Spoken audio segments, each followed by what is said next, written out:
Muy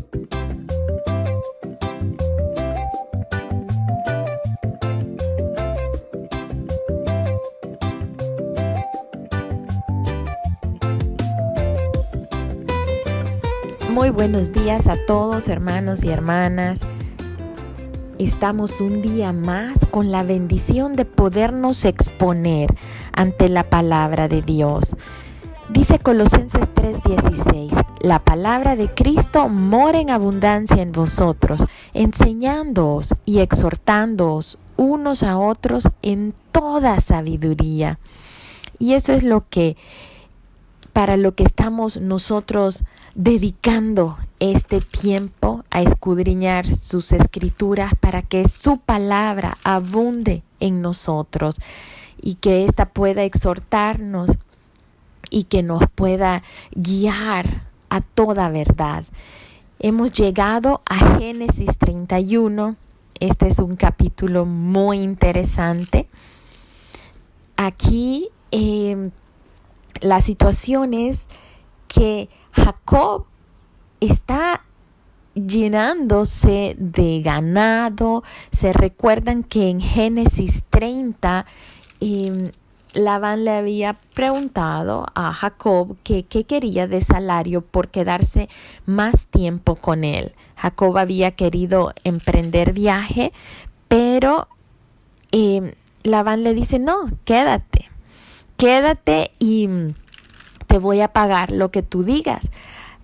Y Jacob le dice, bueno, entonces los cabritos que nazcan manchados y las ovejas manchadas y salpicadas, las que sean rayadas, esos van a ser míos. Y Labán estuvo de acuerdo y resulta que la mayor parte de ganado que era procreado a partir de ese momento fue según las especificaciones dentro del contrato que Jacob le había propuesto a Labán. Entonces Labán, pues siempre buscando las mejores estrategias para ser beneficiado él mismo, cambia, dice 10 veces los términos de este salario y de este contrato. Pero resulta que aunque los cambiase, siempre lo que le correspondía a Jacob era lo que salía favorecido. Es decir, que aquí se muestra que no era por cuestiones genéticas, que no era por cuestiones de superstición, como Jacob había querido en algún momento hacer ver, ¿verdad? Que ponía que sus ovejas y que sus cabros se aparearan viendo unas varas rayadas para que así le salieran rayadas las ovejas. Aquí en este capítulo, en Génesis 31, se nos devela que quien estaba haciendo todo eso era el poder de Dios. Dice en Génesis 31:8, si él decía, los pintados serán tu salario, entonces todas las ovejas parían pintados. Y si decía Labán, los listados serán tu salario, o sea, los rayados, entonces todas las ovejas salían rayadas, todas las ovejas parían rayadas. Y así quitó Dios el ganado de Labán y me lo dio a mí, dice Jacob. Así que aquí está claro que quien estaba controlando todo es el Señor, y es que no debe de extrañarnos. El Señor controla todo. Solo es de ponernos a pensar cómo funciona el universo, cómo nosotros, que únicamente somos un minúsculo punto de arena en medio del universo, cómo el Señor controla los planetas, cómo controla las estaciones, cómo controla la inclinación de la Tierra, controla la órbita, no solo de la Tierra, sino de todos los demás planetas. El Señor, pues nosotros, es nuestro sistema solar, el centro es una estrella que es el Sol, pero en la Vía Láctea, en la galaxia a la que pertenecemos, hay miles y miles de estrellas, y todo eso es controlado por el Señor. El universo es vasto, es vasto y nosotros solo somos lo más diminuto del universo. Pero Dios controla desde lo grande hasta, dice su palabra, hasta contar cada uno de nuestros cabellos. Hasta si un cabello se nos queda ahí en la almohada en la noche, el Señor conoce eso. Conoce y sabe cuántos cabellos hay en nuestra cabeza. Ni una hoja de un árbol se cae fuera del control de Dios. Así que no debe de extrañarnos que Él haya podido controlar cómo salían las ovejas y los cabros que Labán tenía. Y estos entonces le pertenecían a Jacob. Dios había establecido que así fuese, y porque Él había prometido que iba a bendecir a la descendencia de Abraham y de Isaac, y le había dado esa promesa a Jacob también, que lo iba a bendecir, a donde él llegase lo iba a bendecir.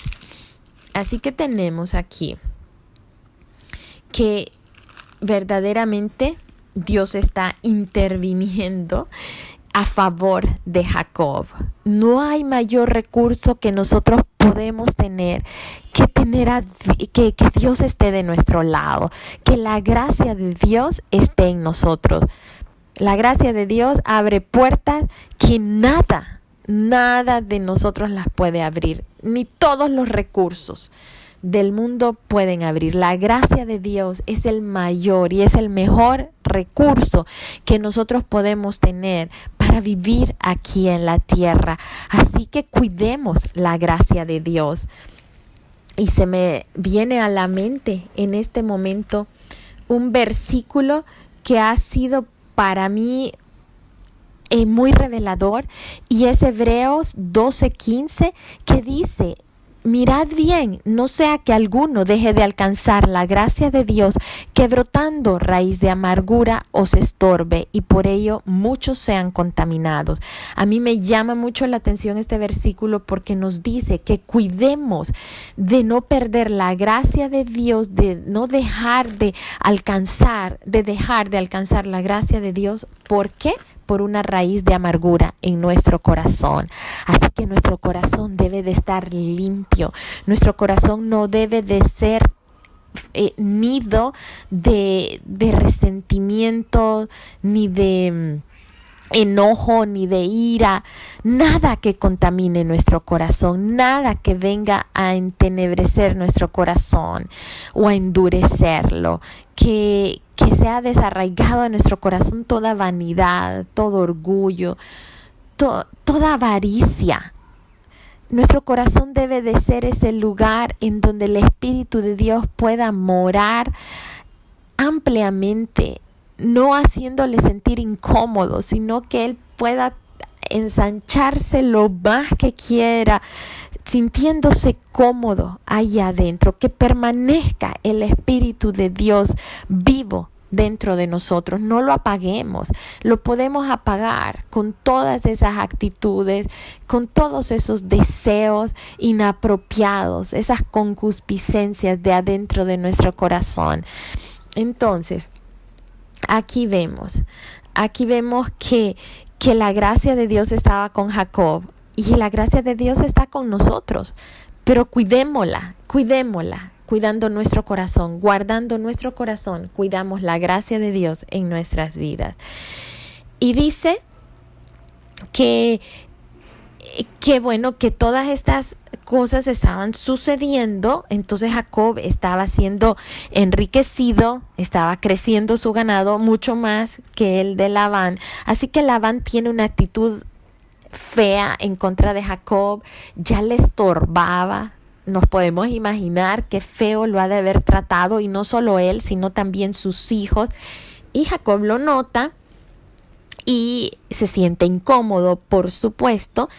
Ya Labán había cambiado muchísimo, pero en ese mismo momento Dios está hilvanando todo, de manera que Jacob pueda tener la certeza que es momento de desarraigarse de esta tierra, que no era la tierra que Dios le había prometido a él, era la tierra de donde había más bien salido a Abraham. Entonces, le dice el Señor a Jacob: vuélvete a la tierra de tus padres, a tu parentela, y yo estaré contigo. Le vuelve a reiterar lo que le había dicho en Betel. En Betel le había dicho: he aquí yo estoy contigo, te guardaré por donde quiera que fueres y volveré a traerte a esta tierra, porque no te dejaré hasta que haya hecho lo que te he dicho. ¿Cómo la palabra del Señor puede darnos esa seguridad? No hay nada fuera de la voluntad de Dios, así que su palabra nos debe de dar la seguridad y la certeza para que nosotros tomemos esas decisiones de acuerdo al propósito de Dios. Así que aquí está un Jacob que ya está incómodo en esta tierra en donde había venido. Sí, era parte, Dios puso las piezas correctas para que Jacob pudiera tener hijos, 12 hijos precisamente, y que pudiera tener el ganado, pudiera ser bendecido, pudiera enriquecerse en esta tierra. Pero no fue fácil y no fue algo que le vino de un día para otro. No, en este capítulo se nos dice que fueron 20 años los que Jacob estuvo trabajando diligentemente para Labán. ¿Se acuerdan que Jacob no era un hijo sujeto a sus padres? Ahora aquí había aprendido a ser sujeto, a ser sumiso, a estar bajo la autoridad de un suegro que realmente tenía envidia de él, de un suegro que no lo trataba bien, que un suegro que resulta que también era su tío, pero que lo trataba mal. Aquí nos está diciendo que más adelante dice la manera en cómo Jacob trabajó para su tío, cómo estuvo, y su suegro, cómo estuvo bajo el sol durante el día, cómo se cocinaba bajo el sol durante el día y se congelaba por lo helado de las noches, ya que es un desierto y en el desierto los climas son extremos. Así que no le fue fácil a Jacob estas consecuencias de haber tenido que huir de esa manera de la tierra donde estaban sus padres. Fue difícil, pero lo hizo diligentemente. Pero ya llegó el momento en que tenía que regresar. Habían pasado 20 años y el Señor le dice: bueno, ya regresa, sal de esta tierra y vuélvete a la tierra de tu nacimiento. Jacob llama a sus esposas, que como sabemos resulta que eran hermanas, Lea y Raquel. Las lleva al campo, a donde están su ganado, me imagino para que no hubiese nadie quien escuchara, ya que ya no tenía confianza y no tenía me imagino una buena relación con ninguna de las otras personas que estaban en este lugar. Así que les expone lo que sucede, les expone los dos factores. Uno, que ya él no es bienvenido aquí, que su padre Labán los está tratando muy mal, y cómo Dios le ha bendecido, como Dios está de su lado, es evidente, ya que toda la riqueza Dios la ha quitado de Labán y se la ha dado a él y a los hijos de él, y aparte que recibió de parte de Dios que ya era tiempo de irse de esta tierra. Así que espera él a ver qué es lo que sus esposas le dicen, y ambas estuvieron de acuerdo de salir de aquí. Ambas reconocieron que su papá ya las trataba como extrañas, que el mismo trato que le estaba dando a Jacob es el trato que le daba a él, y ellas habían visto cómo Labán siempre a través de engaños y a través de estrategias siempre estaba tratando de obtener toda riqueza para él. Así que Jacob, sin decir más, se levanta, sube a sus hijos y a sus mujeres sobre sus camellos y emprende el viaje. Y lleva todo el ganado de su ganancia que había obtenido y se vuelve a la tierra de Canaán para volverse a donde estaba Isaac, a buscar a su padre. Labán es informado que Jacob se ha ido, no se lo hizo saber, así que para Labán, Jacob ha huido nuevamente, así como huyó al venirse de la tierra de Canaán, así está huyendo ahora de la presencia de Labán. Y él se levanta y va y lo persigue. Las intenciones de Labán no creo que fueran buenas. Además que Labán había descubierto que le habían robado los ídolos de su casa. Aquí nos muestra que en este tiempo y en esta tierra, pues estas personas eran muy idólatras y que ellos tenían pequeños ídolos de metal o a veces eran de madera en sus casas. Y a estos ídolos se les llamaba terafines y se creía que eran los que protegían la casa y daban consejos en tiempos de necesidad. Y también quien poseyera estos pequeños ídolos, estos diosesitos, lo que sucedía era que llegaban a tener la mayor parte de la herencia de la familia. Así que cuando Labán descubre que le han robado sus ídolos, Labán se preocupa y se imagina que es Jacob queriéndose apoderar del liderazgo de toda su familia. Así que tiene razones Labán ahora de sobra para ir y perseguir a Jacob. Y dice que Labán lo encontró a los 7 días y lo alcanzó en el monte de Galad. Ahí vino, pero antes de alcanzarlo, la noche antes, tuvo un sueño de parte de Dios, en que Dios le habló claramente y le dijo: guárdate que no hables a Jacob descomedidamente. Quizás las intenciones de Labán iban mucho más allá. Quizás las intenciones de Labán eran verdaderamente irle a hacer daño, pues él se lo dice, Labán se lo dice explícitamente a Jacob: yo puedo hacerte daño, le dijo cuando lo encontró, pero he tenido este sueño de parte de Dios en que me ha dicho que no te hable descomedidamente. Es más, no quería ni que le hablara descomedidamente, mucho menos que le hiciera algo malo a Jacob. Así que vemos cómo verdaderamente Dios cumple su promesa, cómo está protegiendo a Jacob, aún en medio de las circunstancias y que estas eran consecuencias del actuar de Jacob. Dios no quitó su protección a Jacob. Cuando se encuentran, Labán le da todo un discurso emotivo a Jacob, queriendo decirle: pues yo vengo detrás de ti, ¿por qué hiciste esto?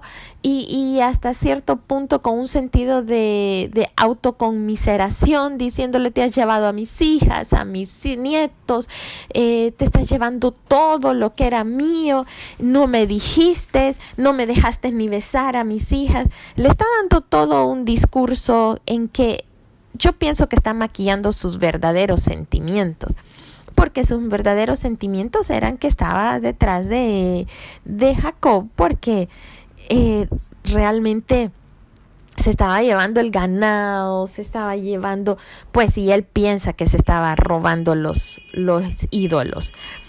Resulta que le dice, ¿verdad?, de que tiene que le devuelva esos ídolos. Jacob prontamente habla sin estar seguro y le dice: bueno, yo tuve miedo y pensé que me quitarías a tus hijas, por eso huí. Y le dice: yo no te he robado nada, pero aquel en cuyo poder hallares tus dioses, que ya no viva. Delante de nuestros hermanos reconoce lo que yo tenga que es tuyo y llévatelo. Jacob no sabía que Raquel los había hurtado. A veces nosotros somos muy prontos para hablar y Jacob en este momento pienso que fue muy pronto para hablar, porque si esto se hubiera descubierto que Raquel tenía esos ídolos, hubiera tenido que ser muerta Raquel en este momento, el amor de su vida. Así que Labán entra en las tiendas, busca y rebusca los dioses y no haya nada. Cuando va a buscar allí, Raquel a todo esto está subida en su camello, no se ha movido, no se baja de su camello, y Raquel le dice, no se enoje, padre mío, porque no me puedo levantar de aquí, porque estoy con la costumbre de las mujeres. Raquel había aprendido esas estrategias de su propio padre. Raquel le está diciendo, yo no me puedo levantar de aquí de este camello porque allí en la albarda del camello había puesto los ídolos y seguramente iban a ser descubiertos si ella se levantaba de ahí. Así que dijo y puso por excusa que estaba con su periodo menstrual y que no podía levantarse. Así que no fueron encontrados los ídolos. Se salvó Raquel en este momento. Pero sí nos deja pensar que la mentalidad de estas mujeres era un poquito de Dios, pero también ellas seguían arraigadas con sus costumbres. ¿Por qué Raquel había tomado esos ídolos? Muy probable que ella haya pensado que era bueno llevarse estos ídolos para que la protegieran en su nuevo camino, para que la protegieran en su nueva tierra. O sea que el Dios de Jacob no había tomado el lugar que debía tomar en los corazones de por lo menos de Raquel en este momento, es obvio. Labán no encuentra los ídolos y en este momento sí Jacob expone lo que hay en su corazón. Ya es como que Jacob dice, esto ya es el colmo, y habla y se enoja y le dice a Labán, pero ¿qué es lo que yo te he hecho? ¿Cuál es mi pecado? ¿Por qué has venido con esa persecución, buscándome, tratándome de ladrón, buscando entre mis cosas, entre las cosas de mis esposas? Has buscado en todo, no has hallado nada. Entonces le dice, ¿cuál es tu problema? Llevo 20 años contigo, en este tiempo yo he trabajado diligentemente, tus ovejas, tus cabras nunca abortaron, ni yo me comí nada que fuera tuyo. Cuando alguna fiera venía y lastimaba tus ganado o lo mataba, yo pagaba el daño. Lo hurtado, así de día, dice, como de noche, a mí me lo cobrabas. O sea, no hay nada que Labán pudiera decir, me estás robando, me estás quitando. Y le expresa cómo trabajaba de día, cómo trabajaba de noche por 20 años, 14 años por las 2 hijas y 6 años por su ganado. Así que lo tenía bien merecido y le reclama y le dice, 10 veces has cambiado mi salario, 10 veces intentaste dejarme con lo poco, pero Dios se ha encargado de dármelo mucho. Y le dice, si no fuera por Dios, yo me iría con las manos vacías. Así que Jacob está reconociendo que todas las riquezas con que él va son ganancias que Dios ha propiciado, porque Dios vio su aflicción y el trabajo de mis manos y dice, te reprendió anoche. Labán entra en razón, por lo menos externamente, y le dice, es cierto, las hijas son mías, los hijos son míos, las ovejas son mías, todo lo que tú ves es mío. ¿Y qué voy a hacer yo a estas mis hijas o a sus hijos que ellas han dado a luz? Entonces, por lo menos llegan a un punto de acuerdo y le dice, hagamos un pacto que sirva de testimonio entre nosotros dos, en que no vamos a pasar de este lugar, ni yo para hacerte daño, ni tú para hacerme daño. Y Jacob estuvo de acuerdo, tomó una piedra, la levantó por señal y dice que tomaron piedras. Dijo Jacob a sus hermanos, recoged piedras, tomaron piedras, hicieron un majano. Un majano es como un montículo de piedras tomadas, que son las piedras que son quitadas del terreno de labranza. Entonces se colocan a veces en forma circular y antes los pastores usualmente las ponían en forma circular dejando un espacio adentro que servían como de protección para los pastores. Así que hacen ese majano, ese montículo de piedras, comen sobre él, y este majano iba a servir como memorial de este trato, de este convenio entre Jacob y Labán. Y ponen a Dios de testigo entre ellos dos y llaman a este lugar Galad. Dice porque este majano es testigo hoy entre nosotros dos, y fue llamado Galad. Y Mizpa, por cuanto dijo: Atalaya Jehová entre tú y yo, cuando nos apartemos el uno del otro. Así que habían finalmente llegado a un final de un buen trato, a un final de paz. Este episodio, ahora sí, Jacob tiene que continuar su viaje hacia la tierra de Canaán, pero aquí tiene la gran inquietud que tiene que encontrarse con su hermano Esaú. Y por lo último que había pasado, hacía 20 años, lo último que él se había dado cuenta era que su hermano Esaú quería quitarle la vida por el engaño en que él había recibido la bendición de su padre. Así que aquí está. Esta palabra nos viene a dar a nosotros esa revelación que el Señor no quita las aflicciones y no quita las pruebas. ¿Por qué? Porque las pruebas y las aflicciones son quizás la mejor escuela en que nosotros podemos ser procesados.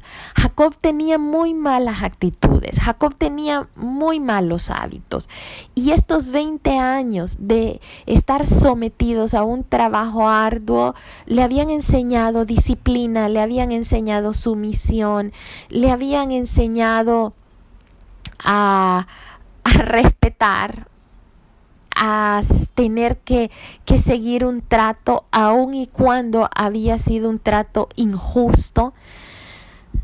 Así que las pruebas, las aflicciones son procesos en nuestras vidas y son los lugares o los tiempos en que llegamos a tener el mayor de los crecimientos. Juan 16:33. El Señor Jesús le dice a sus discípulos y a cada uno de nosotros: en el mundo tendréis aflicción, pero confiad, yo he vencido al mundo. El Señor Jesús no vino a quitarnos problemas, no, vino a asegurarnos que Él va a estar con nosotros en medio de los problemas. Mateo 28:20 dice: he aquí yo estoy con vosotros todos los días hasta el fin del mundo.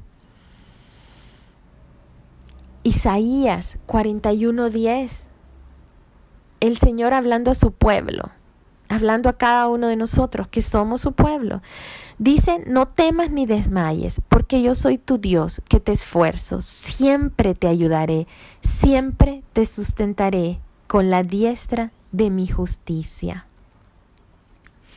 Qué hermoso y qué confianza la que el Señor a través de este capítulo nos da en su palabra. Debemos saber que contar con la gracia de Dios, contar con la venia de Dios en nuestras vidas es nuestra mayor seguridad.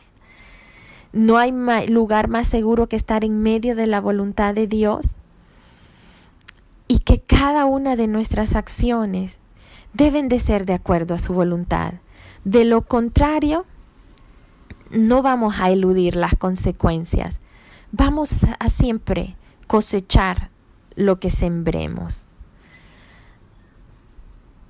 que este capítulo sea un capítulo que nos enseñe el valor de tener a Dios en nuestras vidas, de estar bajo la protección y la seguridad de Dios, pero que también sea un capítulo que nos advierta acerca de que todo lo que nosotros sembremos lo vamos a cosechar y que no vamos a poder nunca eludir las consecuencias.